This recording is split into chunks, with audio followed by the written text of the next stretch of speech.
Welcome back to another review, this time for the anime Snowball Earth, which had 13 episodes and was airing in spring of 2026.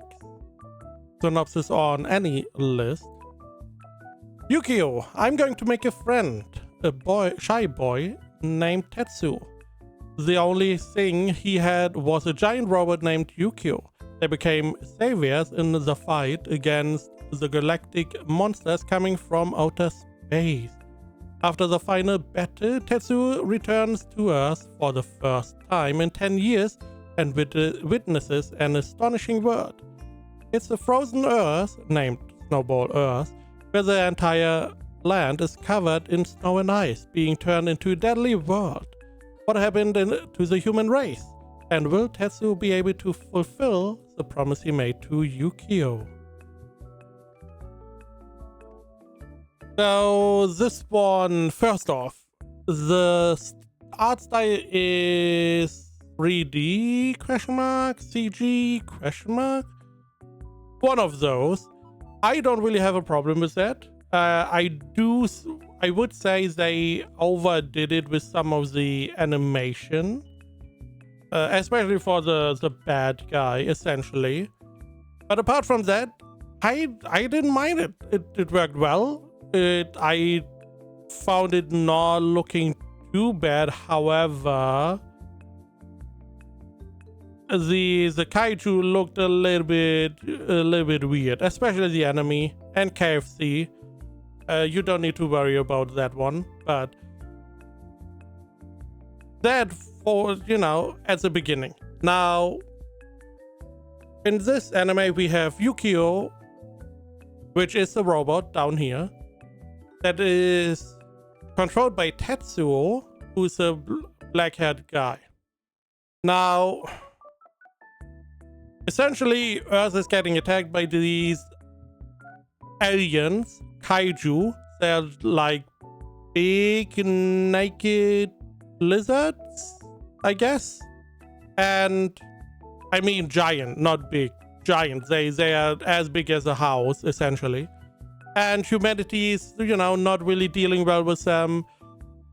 Now, Tetsu's dad, I believe it was, is developing Yukio like a robot. And Tetsu controls him at some point because, story.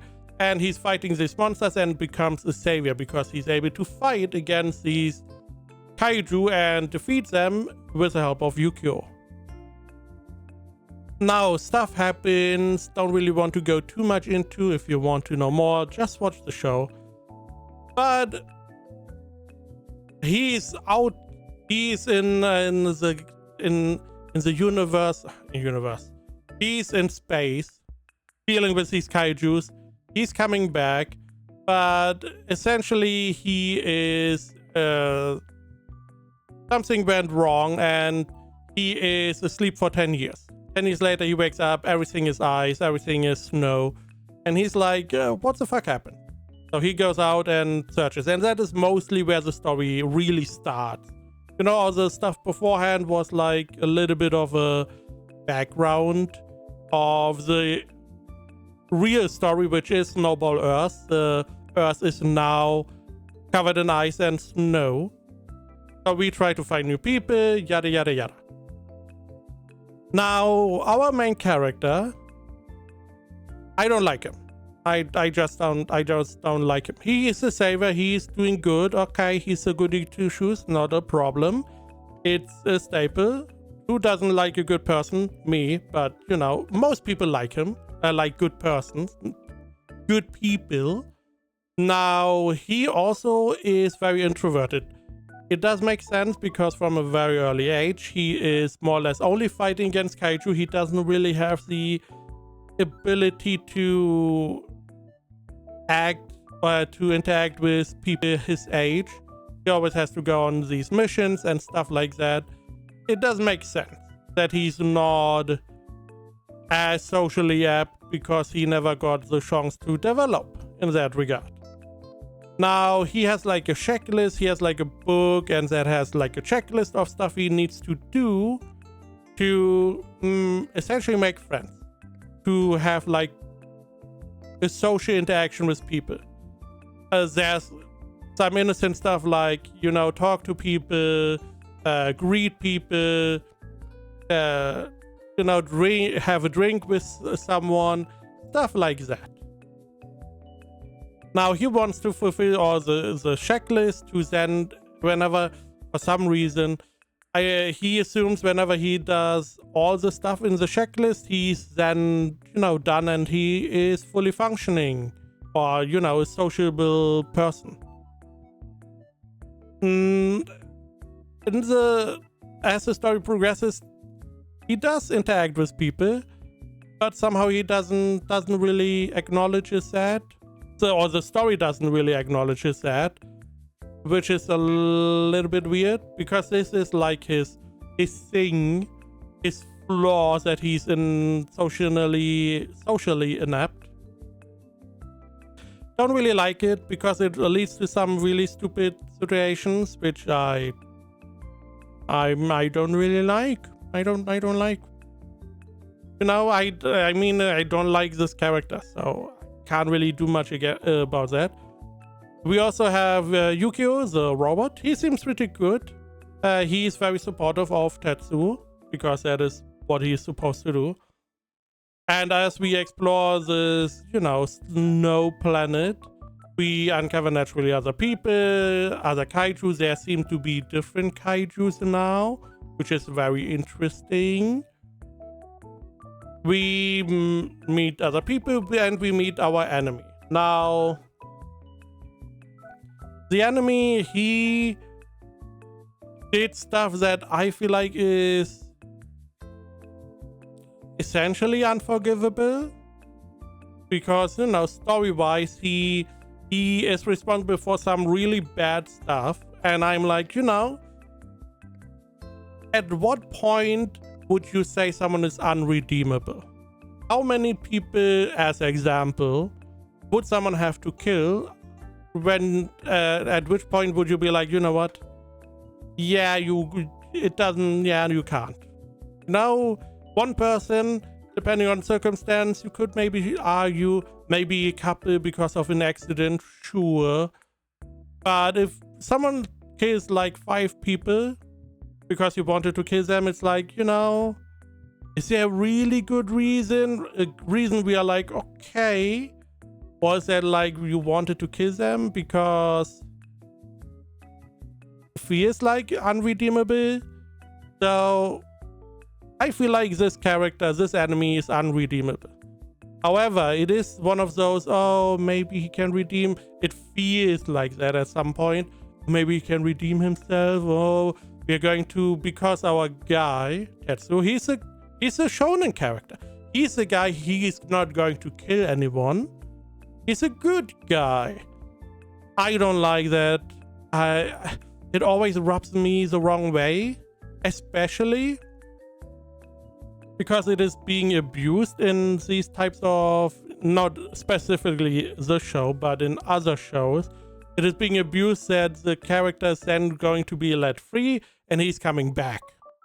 And because we are so good, we are not going to do anything to him. So he can come back and then does something we are then regretting. So I'm not really a fan. I'm a fan more of people who see stuff to the end and get their hands dirty, if need be.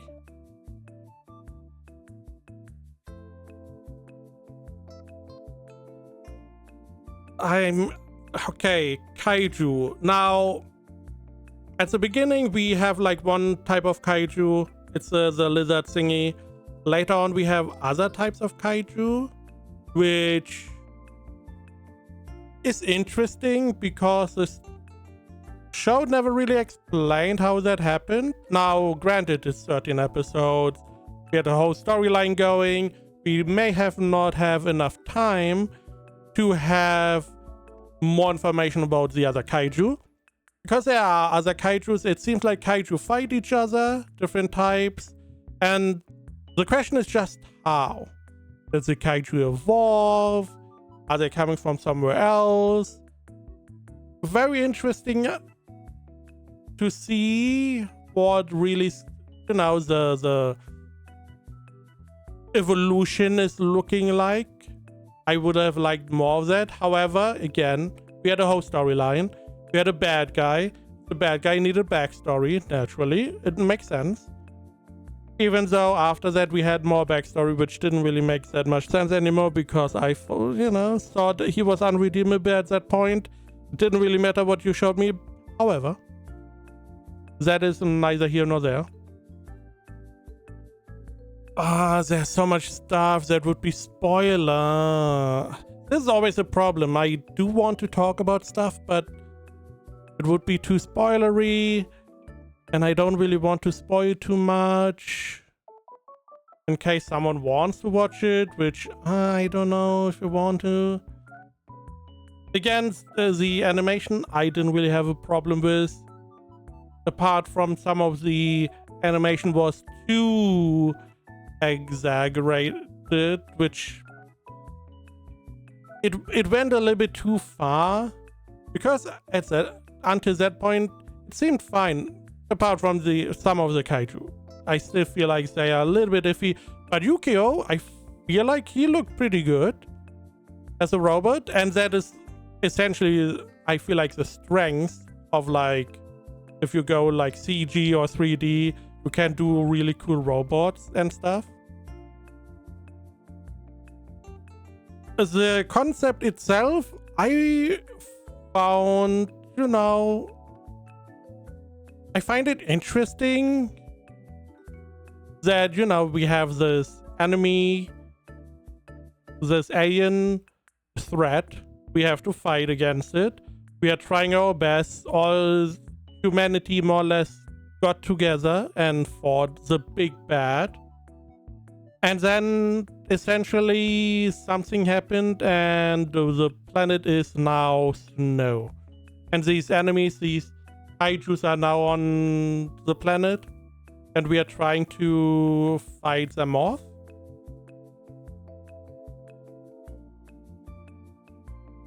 It is a pretty simple premise if you really think about it. But you can make some interesting stuff, and I feel like they have some interesting stuff going. It would be spoiler. You know what? Let's go to some ratings, then I'm going to talk more. Let's see. AniList has it at 67%. My anime list at 6.92.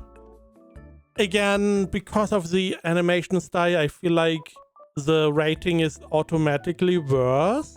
Because there's a lot of people who just don't like that style. Which is fair enough. And again, there's some exaggeration, which I would say also hurts the style. I personally, I didn't really have a problem with that. I didn't really have a problem with some of the fights. I do not like the main character. I don't like the main bad guy. I don't like the people around the main bad guy. I do like all the rest of the characters, seemingly. I like Yukio. I like all the other people we come across. However, because I really don't like the main character, it automatically is going to get a worse rating. So for me, it is essentially like... Good job, me there. It's like a 7 out of 10. It's fine. I would recommend, if you are interested, just give the first episode a watch. Just see what you know, just to have like an idea of what it looks like. And I highly recommend, if you don't like something, you don't really enjoy it, just don't watch it. You know, we have like the 3-episode rule, and that is a good benchmark essentially. But if you watch the first episode and you don't like it, you can maybe look 5 minutes into the second, look if something changes drastically, and if not, just don't watch it.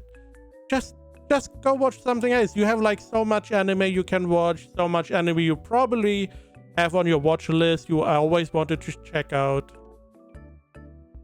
Now, spoiler territory, because I do want to go into some spoilers of stuff that I didn't like.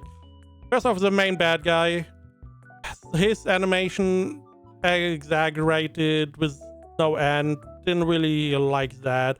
He was like the typical bad guy because he was like crazy about being the savior bullshit. We got his backstory and I was like, okay, this is his backstory. I still don't like him. Then we got the second backstory and it's like, okay, I still don't like him. Because essentially, story-wise, we fought these kaiju. We went into space. We had the final battle. That was the idea. Final battle. Yukio is going to be the spearhead. He's going to keep the kaiju at bay. There's a big ball of kaiju that is coming. And humanity got together to make a big ship. And this big ship has a big weapon. And that is going to kill all the kaiju. Now, something went wrong and it exploded. So, because it exploded, Yukio then had to fight off the kaiju, got overwhelmed, and they had to more or less emergency exit back to Earth. So, while they were crashing, Tetsu was more or less unconscious for 10 years. And this time, the kaiju that came out of the water somehow, and is very humanoid looking, turned everything into ice. Now, this is what I feel like could be interesting. How is this kaiju, where's this kaiju coming from? How is it human-like? Where's the evolution coming? Because it is coming from the sea, my assumption would have been there's maybe like some eldritch horror, some underground kaiju or aliens, and there are the space aliens. So you have two types of aliens. Could be interesting, especially because we have like other types of kaiju coming in, and again, they fight each other. So there's a difference somehow. Now we find out later that the bad guy is responsible for helping someone else sabotage the final mission. So he, with the other person, quote-unquote person, is responsible for not only destroying the ship, the spaceship, getting Yukio defeated, getting all the kaiju that are coming for Earth. They have free reign to come to Earth, and the kaiju that turns everything to ice has free reign because Yukio is gone. And he is partially responsible for that. So the question is, at what point would you be like, you killed more or less all of humanity, so I don't feel like you deserve a second chance. I feel that is not unreasonable, I would assume.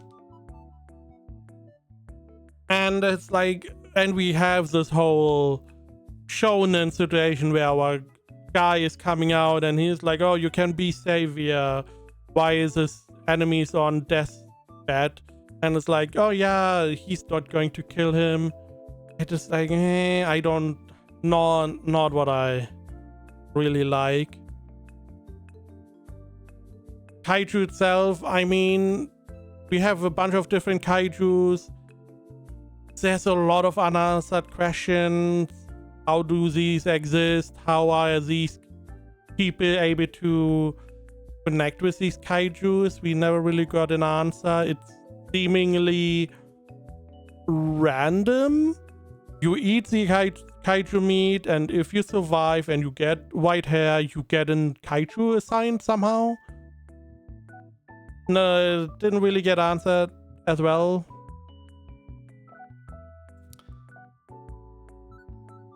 There were also like, we were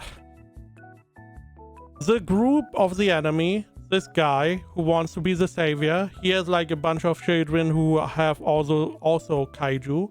He has a kaiju. They all go and try attack this mall where a lot of people are,